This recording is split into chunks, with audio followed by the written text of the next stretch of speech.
Bismillahirrahmanirrahim. Assalamualaikum warahmatullahi wabarakatuh. Alhamdulillahirrabbilalamin. Allahumma salli ala Sayyidina Muhammadin wa ala alihi wa sahbihi wa salim azmain. Alhamdulillah, kami dari Yayasan Rubatul Khairat Kota Ternate di bawah pimpinan Al-Habib Abdurrahman bin Kamil As-Sagaf. Sementara ini kami lagi membangun gedung pondok pesantren Rubatul Khairat Madrasah Al-Ulya yang sementara dibangun, ya. Gedung lantai 3. Kami sangat membutuhkan dana infak dan sedekah dari jamaah bapak-bapak dan ibu-ibu. Bagi yang mau berinfak untuk melanjutkan pembangunan gedung pondok pesantren, bisa ditransfer di rekening Bank Syariah Indonesia atas nama Yayasan Rubatul Khairat. Nomor rekening 723563956. Terima kasih.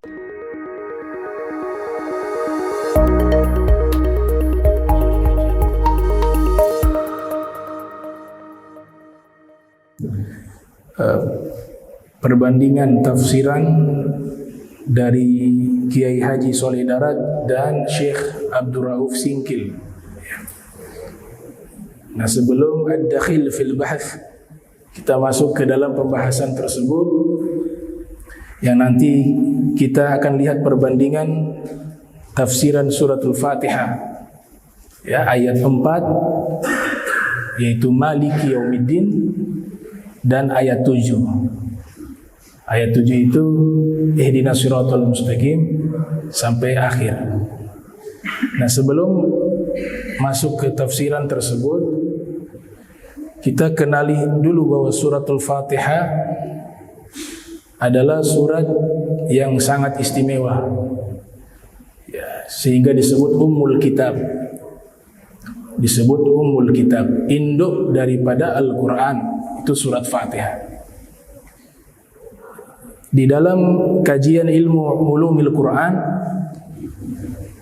ada beberapa pembahasan yang disebut ma'rifah makan nuzuli surah wal ayah, mengetahui tempat turunnya surat dan ayat di dalam Al-Quran.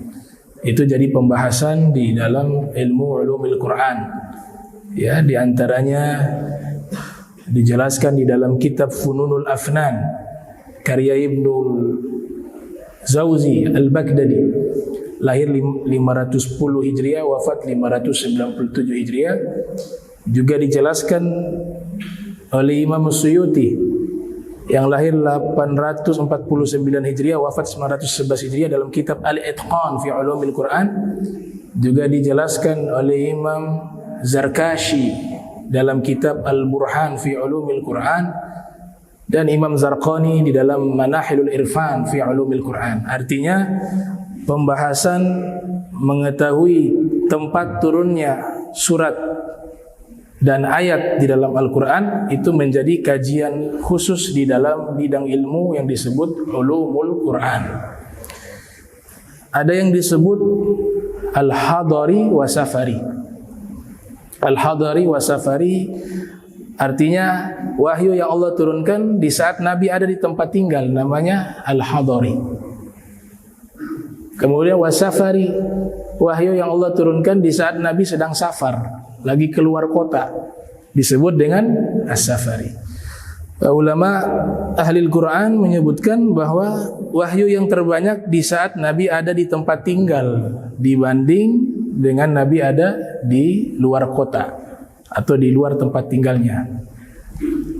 Disebut juga dengan as-soifi wasyita'i, wahyu yang Allah turunkan kepada Nabi di saat musim panas, disebut as-soifi. Wahyu yang Allah turunkan kepada Nabi Muhammad di saat musim dingin disebut asy-syita'i. Ya. Sebagaimana dalam Al-Quran, li'ila fi Quraisyin ila fihim rihlatash syita'i was-saif. Asy-syita musim dingin, as-saif musim panas. Nah, para ulama Al-Quran mengatakan wahyu yang terbanyak itu di musim panas.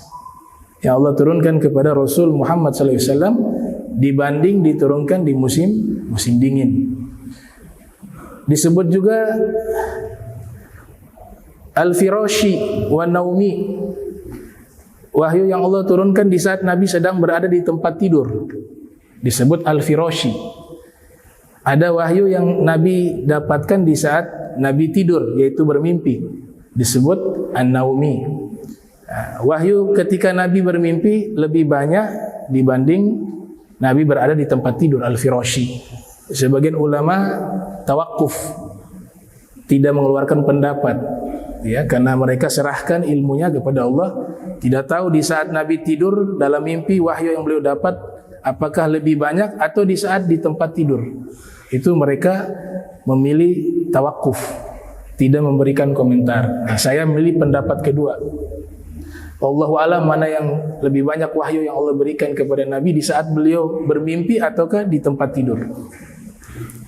Ada juga disebut as-sama'i dan al-ardi. As-sama'i wahyu yang Allah berikan kepada Rasul di saat Nabi berada di langit. As-sama'i. Dan itu paling banyak ketika peristiwa Al-Isra wal Mi'raj. Al-ardi di saat Nabi berada di bumi. Al-ardi. Ulama mengatakan al-ardi lebih banyak wahyu yang Nabi terima ketika Nabi ada di bumi dibanding wahyu yang Nabi terima ketika Nabi di langit. Yang di bumi lebih banyak. Kemudian ada juga an-nahari wal laili. Wahyu yang Nabi terima di siang hari dan wahyu yang Nabi terima di malam hari. Nah, Imam Suyuti mengutip dalam kitabnya, juga Imam Zarkashi dalam Al-Burhan mengatakan wahyu di siang hari lebih banyak yang Nabi terima dibanding di malam hari. Nah, ini kajian disebut ma'rifah makan nuzulil as-surah wal ayah. Ya. Ada juga yang menyebut ma'rifatu makani nuzulil Quran. Itu pembahasan kedua, mengetahui tempat turunnya Al-Quran. Itu pembahasannya adalah proses turunnya Al-Quran. Tempat pertama itu ada di mana? Di Lauhil Mahfuz. Turun ke bawah lagi Baitul Izz. Turun Baitul Izz di sama'id dunya, di langit dunia.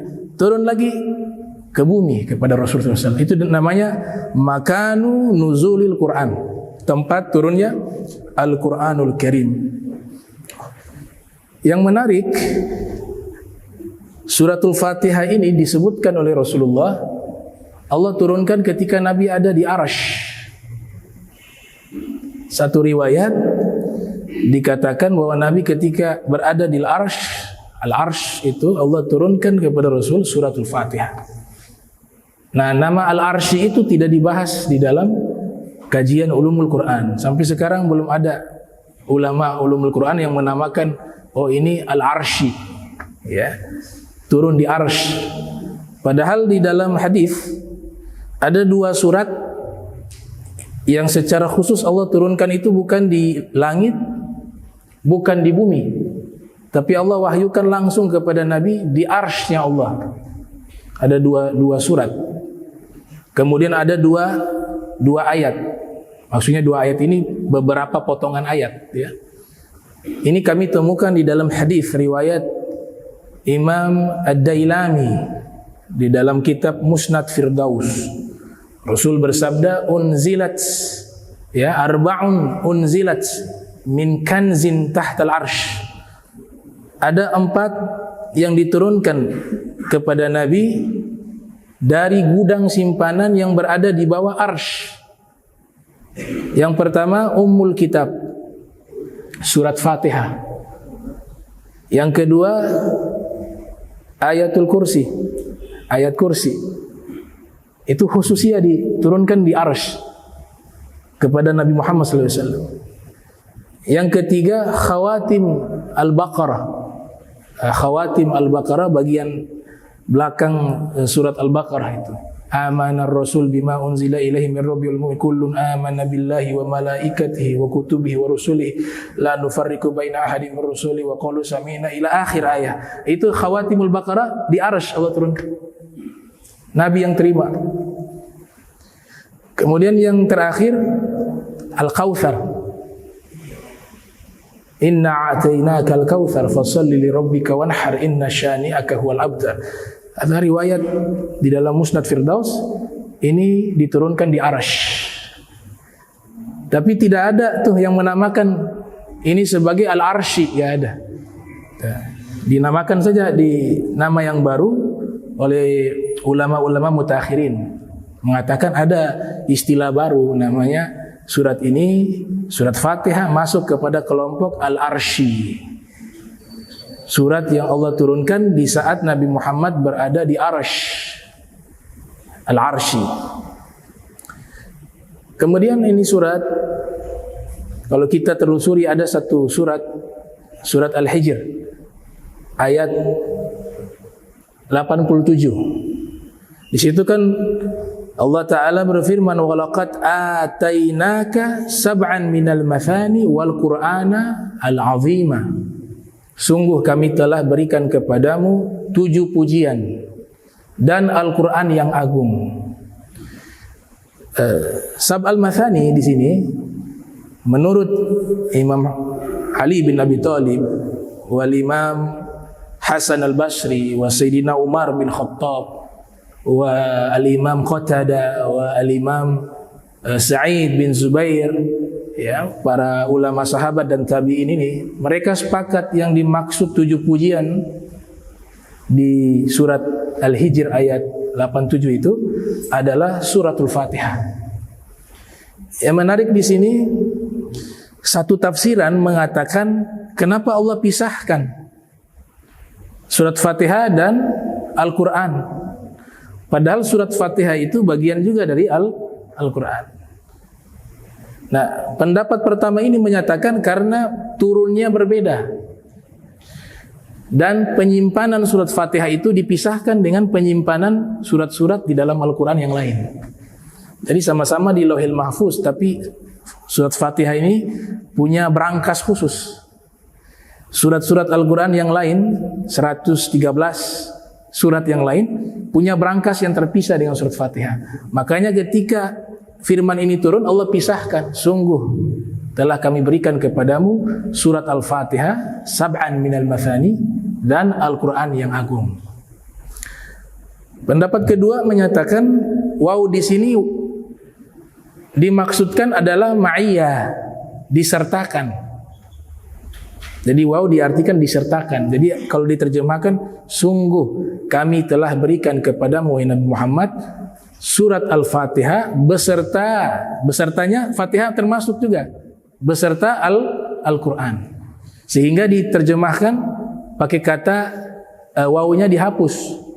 Sungguh kami telah berikan kepadamu surat Fatihah bagian daripada Al-Quran. Bagian daripada Al-Quran. Itu terjemahan tafsiran yang lain. Tapi yang menarik di sini Al-Fatihah ini khususnya Allah turunkan kepada Nabi di Arsy. Ketika Nabi berada di Arsy. Para ulama ahli Al-Quran tentunya ada yang berpendapat bahwa surat Fatihah Makkiyah, surat yang tergolong sebagai surat Makkiyah. Makkiyah itu artinya di saat Nabi belum hijrah, kemudian Allah berikan wahyu kepadanya, disebut Makkiyah. Memang ada 3 pendapat, ya. Ada yang mengatakan kalau khitabnya kepada Ahlul Makkah itu disebut Makkiyah. Kalau khitabnya kepada penduduk Madinah disebut Madaniyah. Ada yang berpendapat bahwa ketika Nabi ada di Makkah turun wahyu, maka namanya Makkiyah. Ketika Nabi sedang berada di Madinah turun wahyu saat itu, namanya Madaniyah. Ada pendapat ketiga, sebelum Nabi hijrah semua surat yang Allah wahyukan disebut Makkiyah. Sesudah Nabi hijrah semua surat yang Allah turunkan namanya Madaniyah. Karena nanti ada satu kasus, Nabi sudah di Madinah, sudah hijrah, tapi Nabi kembali lagi ke Makkah, Fathul Makkah, di situ ada wahyu yang turun juga, tapi dinamakan Madaniyah karena menggunakan pendapat ini sesudah hijrah gitu. Tapi yang luar biasa, Arsy itu gak ada. Nah, kami baca di beberapa kutub tafsir, kitab-kitab tafsir, iddah kutub tafsir seperti tafsir Al-Baghawi, ya, Imam Baghawi lahir 433 Hijriah, wafat 510 Hijriah. Juga kami baca di kitab Jami'ul Bayan karya Imam At-Tabari, lahir 224 Hijriah, wafat 310 Hijriah. Kami baca juga di kitab At-Tafsir Al-Kabir karya Imam Fakhruddin Ar-Razi, ya, lahir 544 Hijriah, wafat 606 Hijriah. Kesimpulannya menarik. Kesimpulannya adalah bahwa suratul Fatihah ini diturunkan sebanyak 3 kali. Makanya ulama lain berpendapat Fatihah ini Makkiyah, yang lainnya berpendapat gak Madaniyah. Ya, golongan para sufi falsafi mengatakan Arsyiyah. Bukan Madaniyah, bukan Makkiyah, tapi Arsyiyah. Nah, kita simpulkan semua punya riwayat. Ya, yang berpendapat Makkiyah punya riwayat. Yang berpendapat Madaniyah punya riwayat. Yang berpendapat Arsyiyah juga punya riwayat. Maka kita ambil kaidah ilmu mantik itu mengatakan bahwa ta'arud khulfu qadiyatain fi kaifin wa sidqu wahidin amrun kufi. Kalau ada 2 riwayat yang bertentangan, pasti salah satunya salah dan satunya benar. An-naqid wal manqud, pasti salah satunya ada yang salah. Tidak mungkin 2 hal yang berbeda kemudian dua-duanya benar. Tapi kita ambil jalan tengah. Ulama hadis punya metode namanya menggabungkan nas. Kama qala Imam Nawawi 631 Hijriah, wafat 676 Hijriah, idza ta'aradat ar-riwayatani fasunna al-jam'u bainahuma. Kalau ada 2 riwayat yang sama kuat, yang penting sama kuat, ya, ikhtilafin sanadin aw matin mutaribun inda uhailil fanni wa ma yukhalif thiqatun fihi al-mala fasazzu wal qalbu kismanu tala ibdalu rawin ma bi rawin kismu wa qalbu isnadin limatin kismu. Kalau riwayatnya sama kuat baru bisa dikompromikan atau bisa disalahkan pendapat yang satu dibenarkan kalau yang satunya tidak kuat. Tapi kalau 2 riwayat ini sama kuat, gak boleh kita menyalahkan riwayat yang satunya. Maka jalan tengahnya apa? Solusinya digabung. Nah, sehingga ada yang berpendapat bahwa surat Fatihah ini turunnya 3 kali. Kalau turunnya 3 kali, itu solusi. Pendapat pertama mengatakan Makkiyah.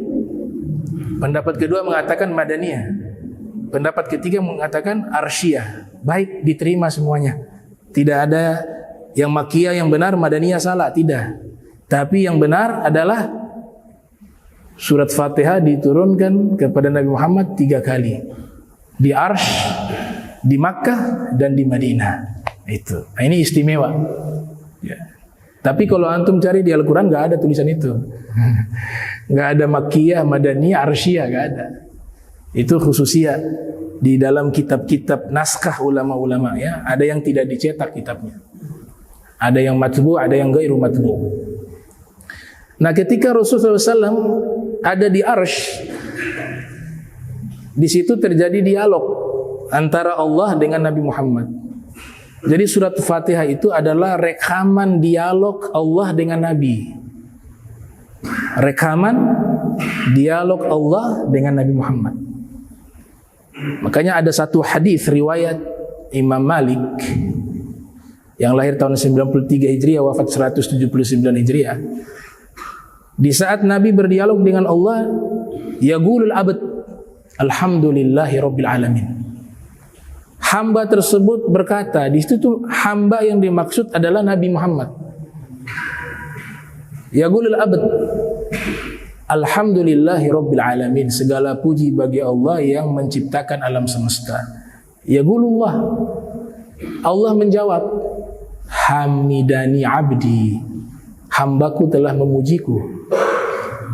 Jadi ini dialog antara Allah dengan Nabi Muhammad, dialog mahabbah, muhawaratul mahabbah, dialog cinta. Jadi kalau kita bayangkan, ini terjadi dialog cinta antara Allah senang dipuji oleh kekasihnya. dan kekasihnya senang memuji kepada kekasihnya. Kekasih di sini Allah dan Nabi Muhammad. Makanya ketika Nabi mengatakan alhamdulillahirabbil alamin, Allah menjawab hamidani abdi, oh hambaku yang aku cintai memujiku. Kemudian Nabi jawab lagi, yaqulul abd Ar-Rahman Ar-Rahim. Bismillahirrahmanirrahim. Alhamdulillahirabbil alamin. Ar-Rahman Ar-Rahim. Maha pengasih lagi maha penyayang. Kata Nabi, yaqulullah, Allah jawab, athna alayya abdi. Hambaku ini sudah menyanjung diriku. Hambaku ini telah menyanjung diriku. Nabi jawab lagi, yaqulul abd maliki yaumiddin. Sang penguasa di hari pembalasan. Yaqulullah, Allah jawab, majjadani abdi. Hambaku telah mengagungkanku, telah memuliakanku. Majjadani abdi. Fayaqul, wa yaqul abd. Nabi jawab lagi. Nabi mengatakan iyyaka na'budu wa iyyaka nasta'in. Kepadamulah kami menyembah dan kepadamulah kami meminta pertolongan. Allah jawab, yaqulullah hadza baini wa baina 'abdi wa li 'abdi ma sa'al. Oh, ini khusus antaraku dengan kekasihku Nabi Muhammad. Hadza baini wa baina 'abdi wa li 'abdi ma sa'al. Dan untuk hambaku ini apa yang dia minta aku akan berikan. Yaqulul abd, Nabi jawab lagi, ihdinas siratal mustaqim siratal ladzina an'amta 'alaihim ghairil maghdubi 'alaihim waladdallin. Kemudian Allah menjawab, Nabi menjawab, yaqulul abd, ya, yaqulullah, Allah menjawab setelah Nabi mengatakan ihdinas siratal mustaqim sampai akhir ayat 7 suratul Fatihah. Allah mengatakan fi riwayah haula li'abdi wa li'abdi ma sa'al. Semua permintaannya tadi, minta diberikan petunjuk, diberikan nikmat, ke jalan yang lurus, sudah aku berikan kepada hambaku ini. Dan untuk hambaku ini Nabi Muhammad, semua yang dia minta aku akan berikan. Ini dialog di Arsy. Hanya Nabi dengan Allah, gak ada yang ketiga, tidak ada makhluk di situ, hanya Allah dan Nabi Muhammad. Makanya ini konsep surat Fatihah ini sebenarnya rekaman dialog antara Allah dengan Nabi Muhammad. Maka jangan salah paham, jangan salah paham. Likulli ayatin minha zahirun wa batinun. Setiap ayat dalam Al-Quran ada yang zahir, ada yang batin. Setiap ayat dalam Al-Quran ada yang zahir, ada yang batin. Ada yang tersurat, ada yang tersirat. Ada yang ma'nawi, ada yang hissi. Riwayat Ibnu Hibban dalam kitab sahihnya, Nabi mengatakan likulli ayatin minha zahirun wa batinun. Setiap ayat ada makna zahir, ada makna batin. Demikian juga suratul Fatihah. Suratul Fatihah kalau kita pahami secara zahir, hanya diperintahkan kita baca, wajib di dalam sholat. Riwayat Imam Bukhari yang lahir 194 Hijriah, wafat 256 Hijriah, Rasul bersabda, la sholata liman lam yaqra bi Fatihatil kitab. Tidak ada solat bagi orang yang tidak membaca suratul Fatihah. Tidak ada solat. Nah, makna tidak ada solat, tidak sah solat tersebut, terkecuali dia harus membaca surat Fatihah. Kalau tidak membaca surat Fatihah, solatnya tidak sah. Ini kesepakatan 3 mazhab. Kalau pendapat Abu Hanifah, surat Fatihah itu dianjurkan tapi tidak wajib. Mengganti surat yang lain masih sah. Tapi yang kesepakatan 3 mazhab mengatakan tidak akan sah solat fardan atau nafla, baik solat wajib ataupun sunnah, terkecuali harus dibaca surat Fatihah. Saya katakan ini maknanya ada yang zahir, ada yang batin. Ketika Nabi katakan tidak sah solat bagi orang yang tidak membaca surat Fatihah, itu makna zahir bahwa ketika seorang solat dia wajib membaca. Kalau membaca, Imam Nawawi dalam kitab At-Tibyan fi Adabi Hamalatil Quran yang lahir 631 Hijriah wafat 676 Hijriah mengatakan, man lam yusmi' nafsahu qira'atahu la tasihhu salatuhu. Siapa yang tidak memperdengarkan bacaan Fatihahnya itu di telinganya dia, maka solatnya tidak sah. Baik solatnya jahar maupun sir. Maksudnya begini, solat zuhur, solat asar, sekalipun sir, kita imam dan makmum wajib baca. Gak boleh dalam hati tanpa dibacakan. Paling minimal kita mendengar sendiri apa yang kita baca, terutama rukun qauli, salah satunya suratul Fatihah. Imam Nawawi mengatakan kalau tidak mendengarkan dirinya dari bacaan suratul Fatihah, la tasihhu salatuhu, salatnya tidak sah. Itu bisa dilihat di kitab At-Tibyan. Ini makna zahir, harus dibaca. Gak boleh, gak ada suara. Yang namanya baca itu harus ada gerakan lidah dan harus ada sautun, suara. Dalilnya yang paling sederhana itu adalah sahabat meriwayatkan Nabi baca surat Fatihah. Sahabat tahu bahwa surat Fatihah itu wajib dengan dua hal. Satu, karena sabda Rasul mengatakan tidak sah solat kecuali tidak sah solat bagi orang yang tidak membaca surat Fatihah. Mereka tahu ini dalil, oh berarti Fatihah itu harus. Tapi ada juga yang riwayat ini tidak sampai kepada mereka, tapi mereka tahu bahwa surat Fatihah itu wajib dibaca dalam solat. Karena apa? Setiap kali mereka solat di belakang Rasul, Nabi selalu membaca surat Fatihah. Sekiranya kalau Nabi bacanya dalam hati, dari mana mereka tahu Nabi sedang baca surat Fatihah? Di saat solat sir. Mereka bisa riwayatkan Nabi membaca surat Fatihah dalam solat dan menetapkan wajib karena setiap kali mereka solat di belakang Nabi, mereka mendengar bacaan surat Fatihah dari lisan Nabi Muhammad. Berarti dibaca. Kalau Nabi tidak baca, mana mungkin mereka tahu Nabi sedang membaca surat Fatihah? Itu makna zahir. Makna batin, bahwa surat Fatihah dalam solat itu jangan kita hanya fokus kepada bacaan, tapi kita harus masuk ke satu wilayah sedang dialog dengan Allah. Makanya domirnya mukhatab. Domir mukhatab, kamu. Kamu itu artinya apa? Sedang ajak dialog.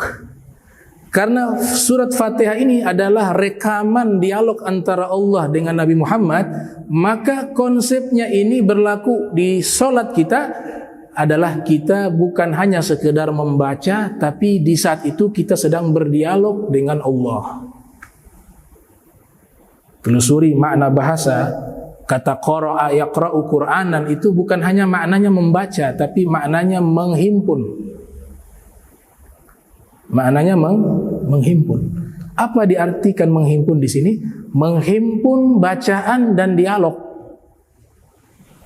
Bukan hanya baca, sekalipun secara fikih sah, tapi rasanya akan hilang.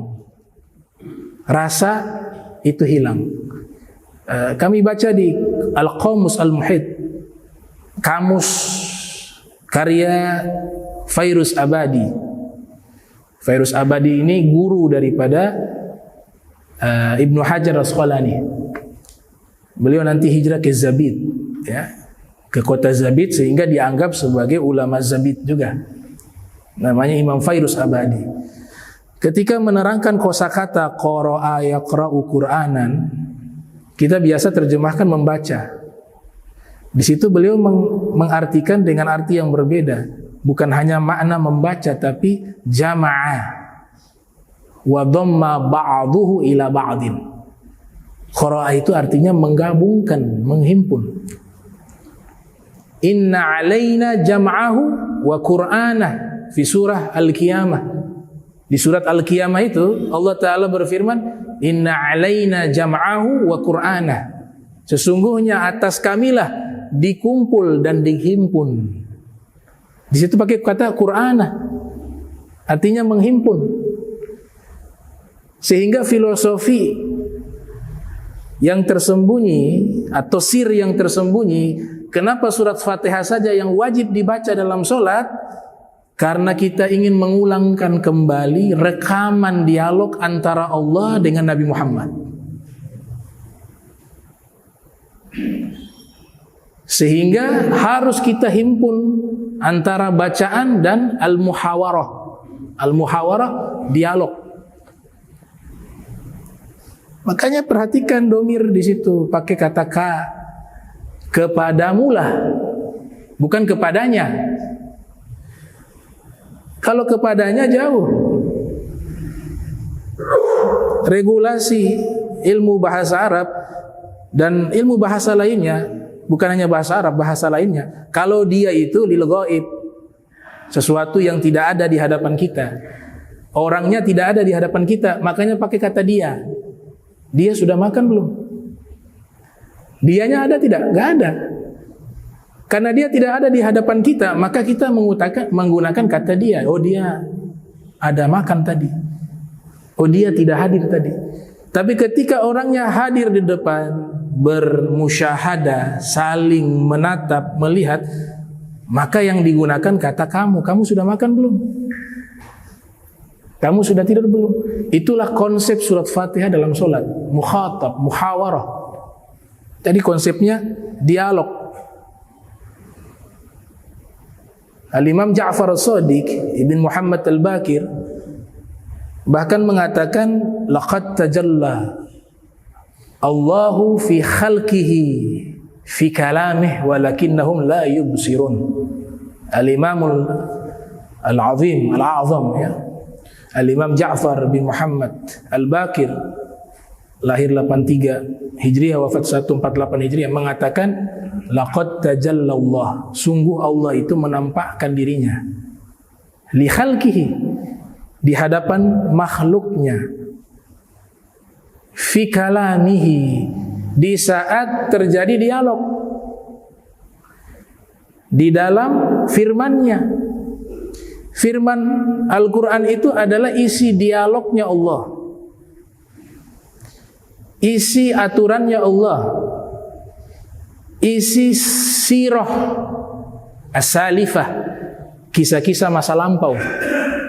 Isinya adalah al-akhbar al-mustaqbalah, informasi masa depan. Masa depannya gak tanggung, alam semesta hancur, informasinya ada dalam Al-Quran.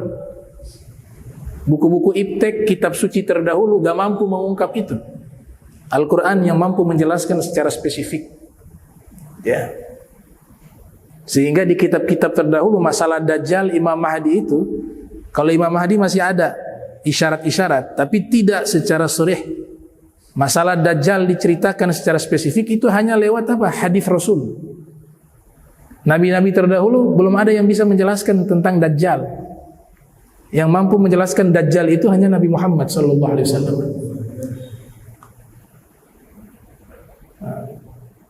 Kalau dipraktekkan akan terasa beda. Kalau Fatihah itu konsep yang kita baca adalah dialog kepada Allah, dengan hanya sekedar membaca, rasanya pasti akan beda. Zauknya itu beda. Makanya itu jadi satu ilmu yang diajarkan oleh Nabi Muhammad sallallahu alaihi wasallam.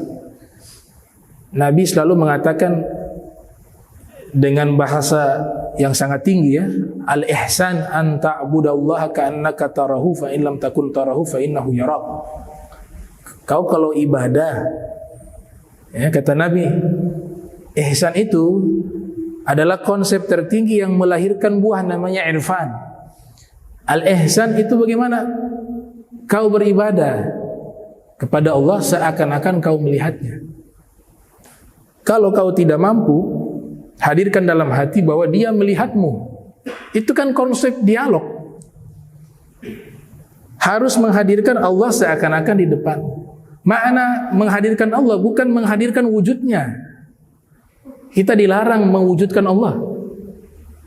Ya, bagaimana mungkin kita mampu mensifati Allah dengan wujud, dengan bentuk fisik, tajsim atau tashbih, dengan mensifati, gak bisa.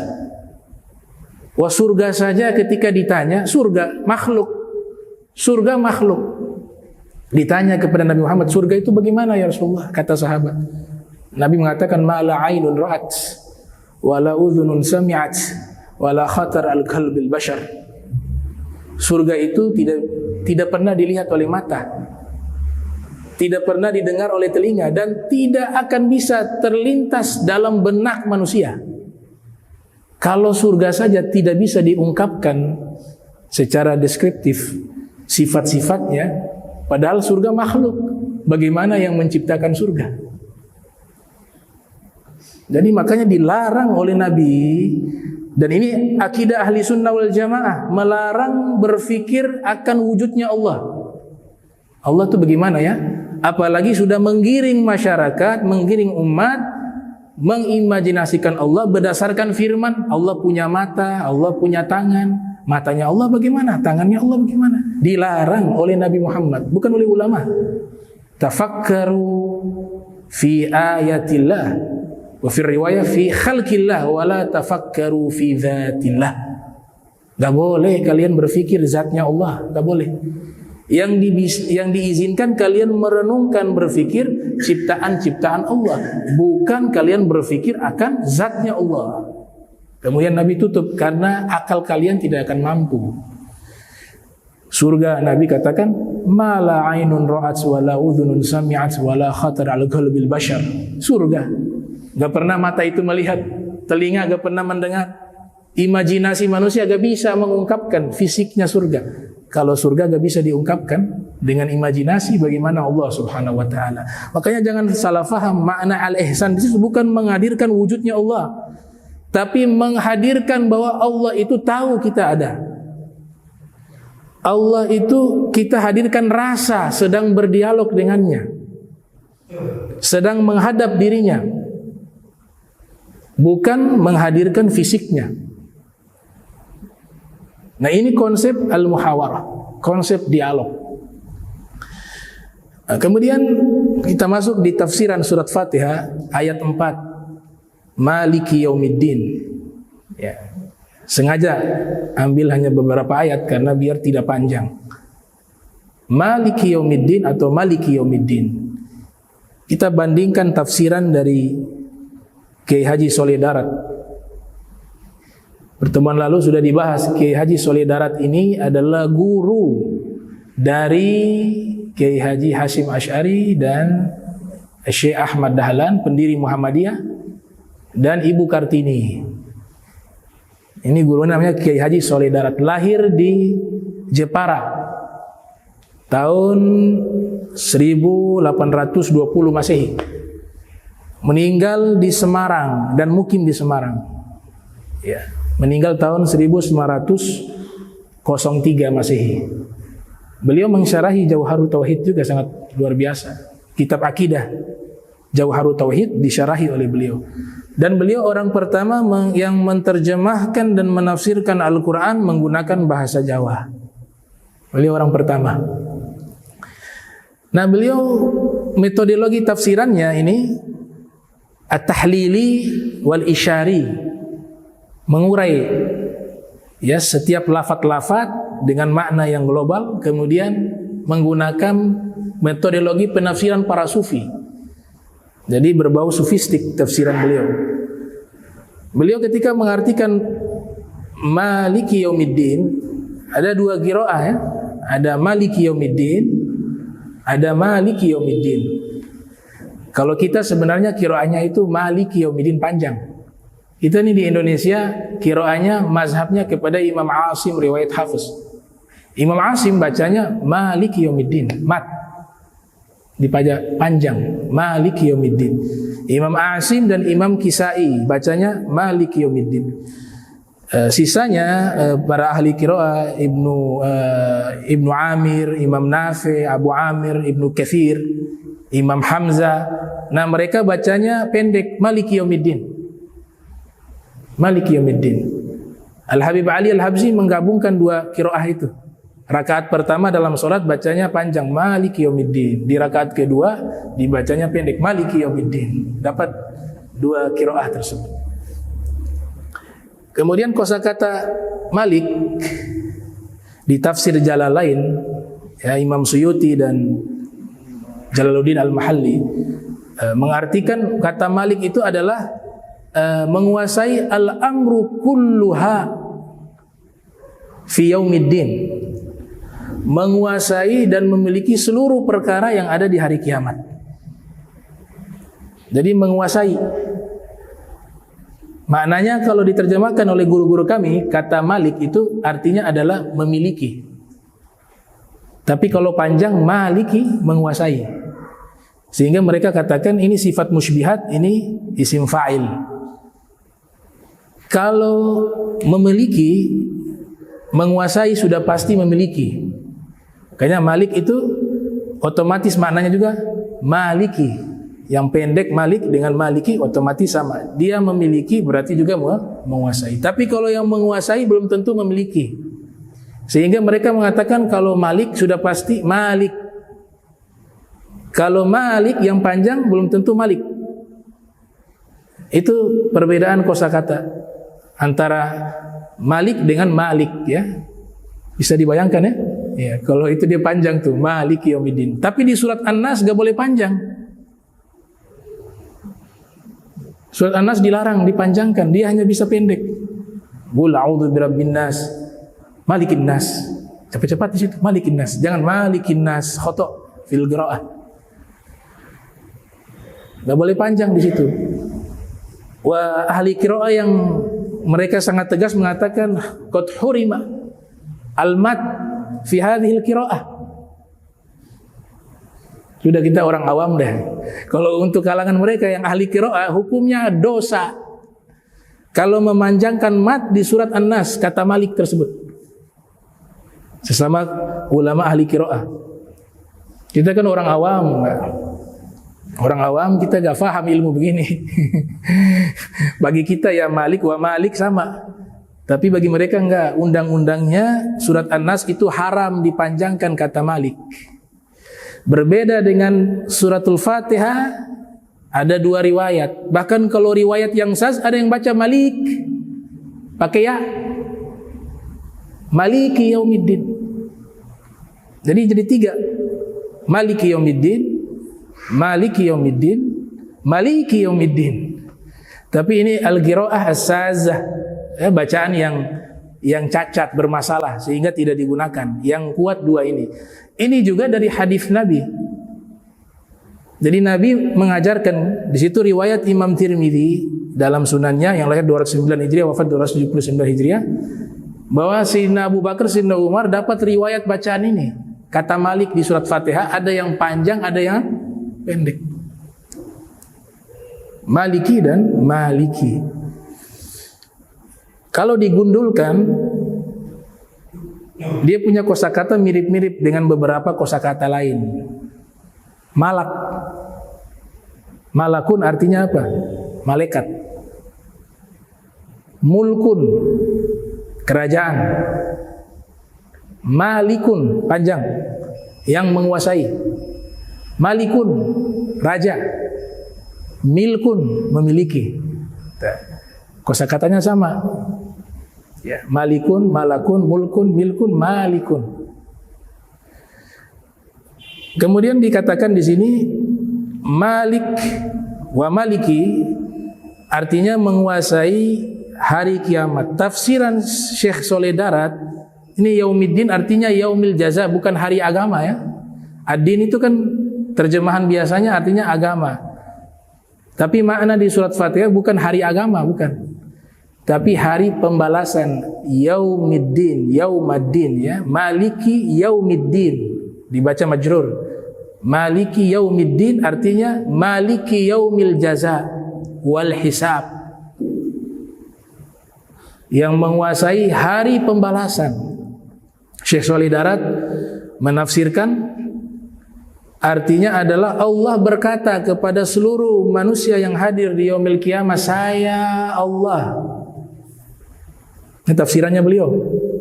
Saya Allah yang akan menghukum di hari esok, di hari kiamat. Ini tafsirannya paling susah. Susahnya kenapa? Pakai bahasa Jawa. Jadi saya harus lapor ke guru saya yang bisa bahasa Jawa, tolong saya ini tafsirannya bagaimana nih? La adri la afham. Ustadz Minanur Rahman, tolong nih. Ini kitab tafsir yang selama ini saya baca yang paling susah ini. Kenapa, Bib? Pakai bahasa Jawa, tulisannya Arab pegon tapi bahasa Jawa. Dari awal sampai akhir gak paham. Minta tolong kepada guru saya. Tolong terjemahkan tafsirannya. Kitab Faidur Rahman. Oh, artinya ini, Bib. Wah.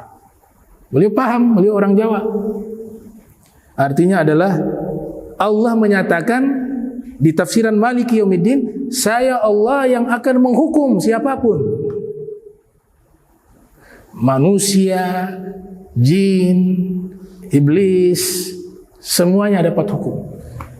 Kalau ada riwayat mengatakan hewan juga dihukum, sebagian ulama ya, ada Al-Habib Hasan bin Ali As-Sagaf mengkritik hadis itu. Maksudnya tidak ada kerjaan Allah sampai masalah kambing, tanduk dihisap lagi. Toh mereka tidak taklif, kenapa harus ada hisap kepada mereka? Hewan kan tidak kena hukum. Ini riwayat, memang riwayat ada yang termaktub dalam hadis-hadis sahih ya. Tapi diteliti juga oleh ulama-ulama yang punya kepakaran ilmu, keluasan ilmu. Mereka mengatakan ini riwayat sanadnya bermasalah, matannya bermasalah. Apa urusannya Allah kambing dengan kambing hisab? Fir riwayat kan saling tanduk tuh. Ini yang kambing ini pernah tanduk di dunia, di akhirat diulangkan kembali lagi. Ini balas ditanduk.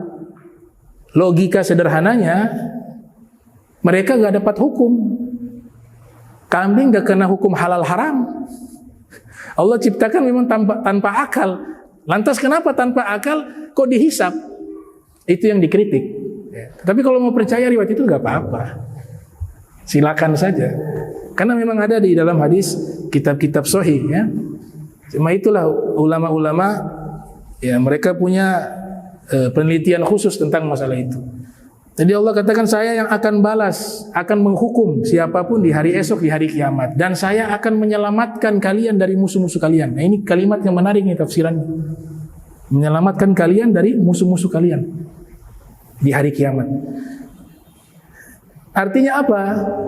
Kalau kita analisa lebih dalam lagi, musuh-musuh kita ini kan yang jelas dalam Al-Quran itu disebut syaitan. Wala tattabi'u khutawati syaitan innahu lakum aduun mubin.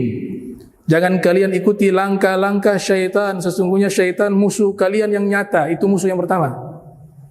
Al-mansus fil Quran, dinaskan dalam Al-Quran. Musuh yang kedua Nabi katakan nafsu.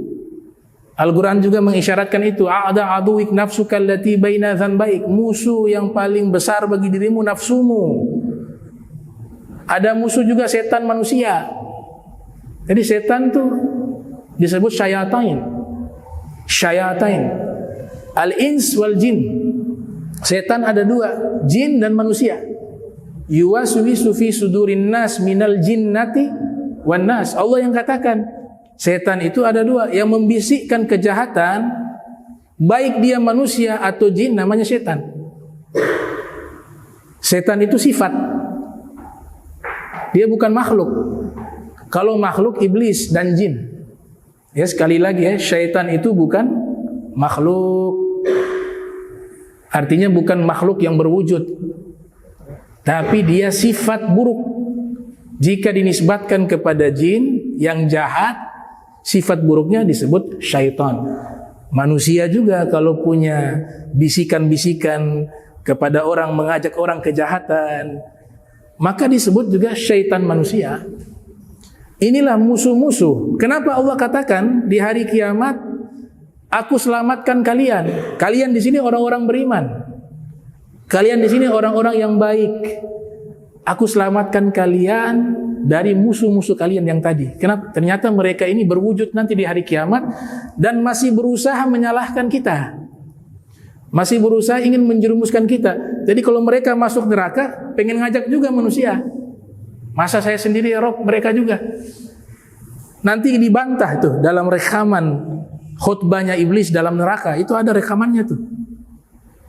Iblis itu buat khutbah di dalam neraka. Gara-gara manusia-manusia yang dalam neraka ini protes, ya Allah, kami masuk neraka gara-gara iblis. Mereka yang goda. Iblis minta izin, ya Rob, saya mau keadilanmu. Ini mereka masuk neraka karena mereka ini, bukan saya. Kenapa saya dikambing hitamkan? Izinkan saya berpidato. Di pidato di situ. Dia mengatakan, wahai, dalam tafsir disebutkan, tafsir Baydawi, wahai manusia ahli neraka, kalian masuk neraka bukan gara-gara saya hanya ngajak, tapi kalian yang terima. Saya memang tugas visi misinya ngajak. Tapi seandainya kalian tidak mau, pasti tidak akan mungkin saya akan punya kemampuan memaksa kalian jahat, kata iblis begitu. Saya tidak punya kemampuan maksa kalian jadi jahat, tidak, hanya ngajak. Tapi memang dalam hati kalian memang jahat, kalian terima ajakan itu. Jadi jangan salahkan saya. Kalian masuk neraka karena kalian, bukan saya, kata iblis.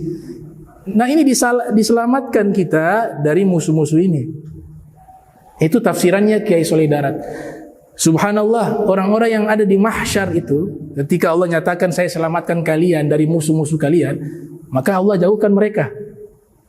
Akhirnya kita yang ada di saf ashabil yamin, saf golongan kanan diistilahkan dalam Al-Quran, itu kan min ahlil jannah, min ahlil khair, wasabiquna, ya, thullatun minal awwalin wa thullatun minal akhirin. Dikesampingkan. Mereka terima kasih sama Allah. Ya Allah, Engkau Tuhan yang terbaik. Lantas apa yang bisa kami balas atas kebaikanmu? Bayangkan tuh di yaumil qiyamah. Itu tafsirannya Syekh Soleh Darat ya. Tapi saya kembangkan dengan rujukan kitab tasawuf lain. Kata Allah, yang kalian balas atas kebaikan saya adalah iyyaka na'budu wa iyyaka nasta'in. Kalian sudah lakukan itu, menyembah kepadaku. Yang menarik di situ, lafaz surat Fatihahnya itu tetap berlaku pakai khitab. Iyyaka na'budu wa iyyaka, harusnya kan iyaya. Karena Allah sedang dialog dengan mereka. Yang kalian balas adalah kalian ibadah kepadaku dan kalian meminta pertolongan padaku. Tapi di saat itu dialognya iyyaka na'budu wa iyyaka nasta'in. Artinya apa? Bahwa dialog semacam ini dia ada sepanjang masa. Di saat kita di dunia, Allah ingin hadir di hadapan kita untuk berdialog dengan makhluknya. Dia berlangsung sampai yaumil qiyamah, berlangsung sampai nanti di surga. Itu.